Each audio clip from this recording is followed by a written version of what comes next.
With just hours to go for Congress to act, we look at what could be affected if a government shutdown begins this weekend.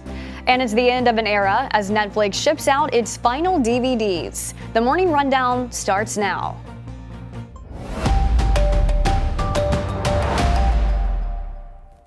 This is Straight Arrow News, bringing you unbiased, straight facts. Today is Friday, September 29th. Thank you for joining us. I'm Kara Rucker.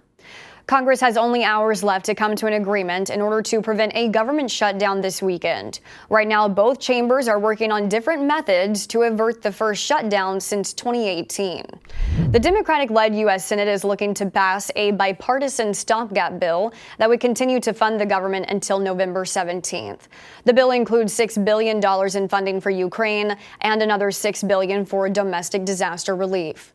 Meanwhile, the Republicans in the House, who have already rejected the Senate's measure, are focusing their attention on the dozens of annual spending bills, passing three funding the Department of Defense, Department of Homeland Security, and State Department.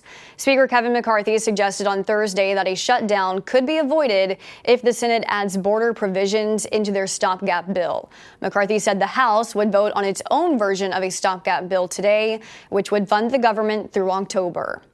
So what could happen if a government shutdown does in fact occur this weekend? All federal agencies, except those deemed essential, would stop working. This means Medicare, Medicaid, and Social Security would continue, while hundreds of thousands of other federal workers would be furloughed. Those essential employees, including air traffic controllers, TSA screeners, and military personnel on active duty, would work without pay until the shutdown ends. Then they'd receive back pay.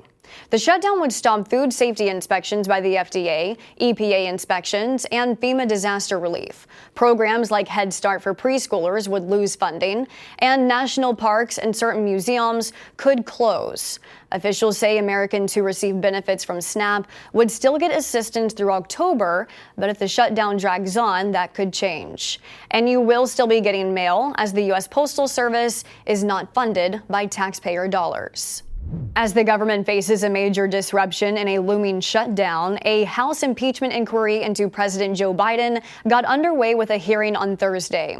During the 6-hour hearing on Capitol Hill, House Republicans said they would be issuing subpoenas for additional banking records from Hunter Biden and the president's brother James Biden, including personal and business accounts.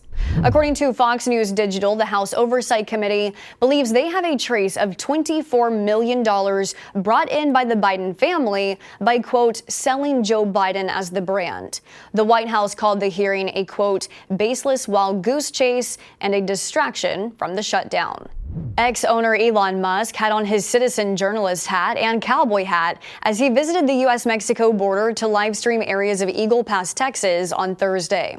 The tech billionaire was seen talking with officials and using his camera to show what he was seeing at the border.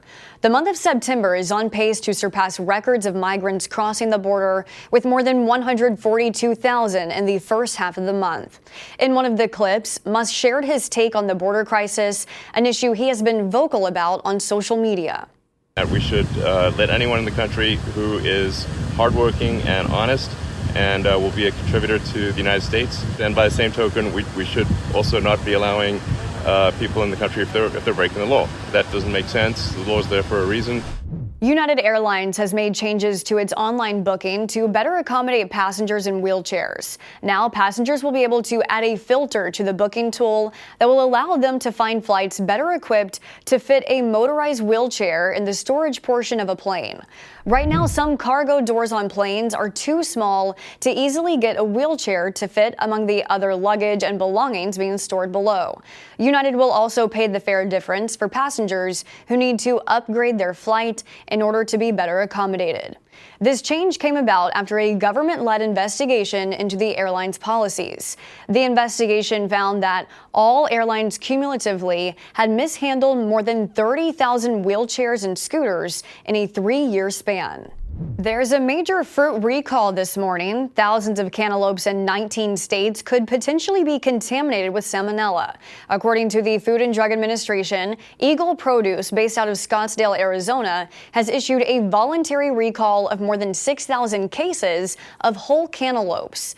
The impacted melons have the brand name candy on them with the number code 4050 printed on the bottom of the sticker. While there have been no reported illnesses, the FDA recommends customers not eat the fruit.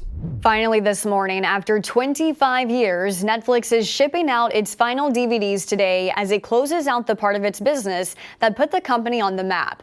Netflix announced in April it would be shutting down its DVD by mail service, citing the decrease in DVD releases in recent years, as the company focuses on its streaming services. In 2011, Netflix decided to separate video streaming from its DVD business, which at the time had more than 16 million subscribers. Fast forward to today, there are now just under 1 million DVD subscribers. In comparison, Netflix's streaming service boasts 238 million subscribers worldwide. Netflix is telling its DVD devotees they can keep any disc that they receive by mail, a little something to remember this fading era. Netflix started shipping out DVDs in 1998, at first in white envelopes before switching to its classic red ones. And what was the first DVD Netflix sent out? The 1988 movie Beetlejuice. Our business correspondent Simone Del Rosario has a 5 for Friday looking back at the most rented DVDs in Netflix history. You can find that report now on SAN.com. These are your top stories for this Friday. Be sure to subscribe to our Morning Rundown podcast to listen to our show each weekday. And check out more of our work at SAN.com and on the Straight Arrow News app. Unbiased, straight facts, that's Straight Arrow News. We'll see you back here on Monday. Until then, I'm Kara Rucker. Have a great weekend.